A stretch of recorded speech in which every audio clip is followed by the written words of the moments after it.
Good afternoon এইস কিচেনের বন্ধুরা, আজ আমি বানাবো চিড়ের ধোসা। চিড়ের ধোসা বানাবার জন্য এখানে আমি নেব 1 কাপ পরিমাণ চিড়ে। এবার চিড়েটাকে বেশ কয়েকবার ভালোভাবে ধুয়ে নেব। তারপরে চিড়ের সাথে মিশিয়ে দিচ্ছি 1/2 কাপ পরিমাণে সুজি আর 1 কাপ টক দই। এবার এগুলোকে বেশ ভালোভাবে মিক্সড করে নেব।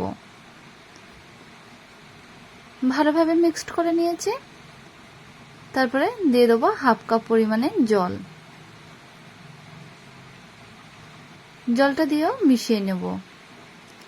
তারপরে এটা সেট হওয়ার জন্য রেখে দেবো আধা ঘন্টা। এবার এর সাথে কিছু ভেজিটেবল নিয়েছি, যেমন রেড, গ্রিন এবং ইয়েলো ক্যাপসিকাম, একটা মিডিয়াম সাইজের পেঁয়াজ, 2টো কাঁচা লঙ্কা, 1 টুকরো আদা, গাজর এবং ধনিয়া পাতা। প্রথমে ভেজিটেবলগুলো কেটে নিচ্ছি।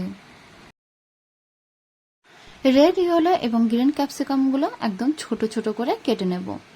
দেখুন, প্রত্যেকটা ক্যাপসিকাম একদম ছোট ছোট করে কেটে নিয়েছি। প্রত্যেকটা ক্যাপসিকাম থেকে হাফ করে নেব। এরপরে নিচ্ছি গাজর।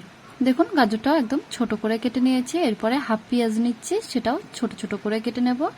ধনিয়া পাতা, আদা, সেগুলো ছোট করে কেটে নেব। ততক্ষণে দেখুন আধা ঘন্টা হয়ে গেছে। আধা ঘন্টা পরে চিড়ে, সুজি এবং টক দইয়ের মিশ্রণটা একটা ব্লেন্ডার জারের মধ্যে নিয়ে বেশ ভালো মতো মিহি একটা পেস্ট বানিয়ে নেব। আর সাথে দিয়ে দিচ্ছি ছোট করে কেটে রাখা আদা, লঙ্কা আর জল দিয়ে ভালো একটা মিহি পেস্ট করে নিচ্ছি। দেখুন, পেস্ট করা হয়ে গেছে। এবার এটা একটা পাত্রের মধ্যে ঢেলে নেব। এবার এই মিক্সচারটার মধ্যে মিশিয়ে দিচ্ছি ভেজিটেবলগুলো। প্রথমে দিয়ে দেব পেঁয়াজ, গাজর, আর তারপরে দিয়ে দিচ্ছি সমস্ত ক্যাপসিকামগুলো। ভেজিটেবলগুলো একদম ছোট ছোট করে কাটাই ভালো, এতে করে ধোসা বানাতে সুবিধা হবে। এরপরে দেখুন মিশিয়ে দিচ্ছি কেটে রাখা ধনিয়া পাতা।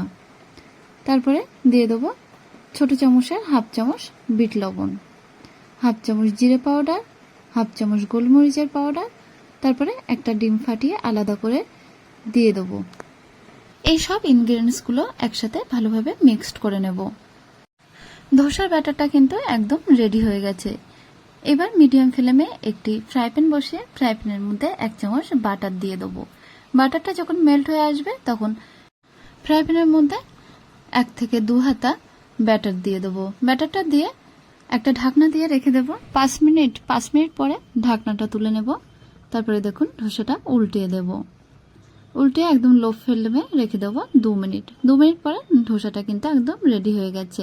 আমি আবারও একটা ধোসা বানাচ্ছি। দেখুন, 1 চামচ বাটার দিয়ে তারপরে 2 চামচ ব্যাটার দিয়ে দেব। আবারও ঢাকনা দিয়ে 5 মিনিট রাখার পরে তারপরে উল্টিয়ে দিয়ে লো ফ্লেমে রেখে দেবো 1 থেকে 2 মিনিট। এইভাবে সমস্ত ধোসা আমি বানিয়ে নেব। তৈরি হয়ে গেছে চিড়ের ধোসা। এটা খেতে যেমন টেস্টি আর আমাদের শরীরের পক্ষে কিন্তু খুবই উপকারী। যেহেতু এতে বিভিন্ন রকম ভেজিটেবল দেওয়া আছে, এই জন্য এই চিড়ের ধোসা মাঝে মধ্যে বানিয়ে বাচ্চাদের দেওয়া যেতেই পারে। তাহলে বন্ধুরা, আমার এই রেসিপিটা যদি আপনাদের ভালো লেগে থাকে তাহলে অবশ্যই ভিডিওতে একটা লাইক দেবেন। আর যদি চ্যানেলটা সাবস্ক্রাইব করা না থাকে তাহলে সাবস্ক্রাইব করার অনুরোধ রইল।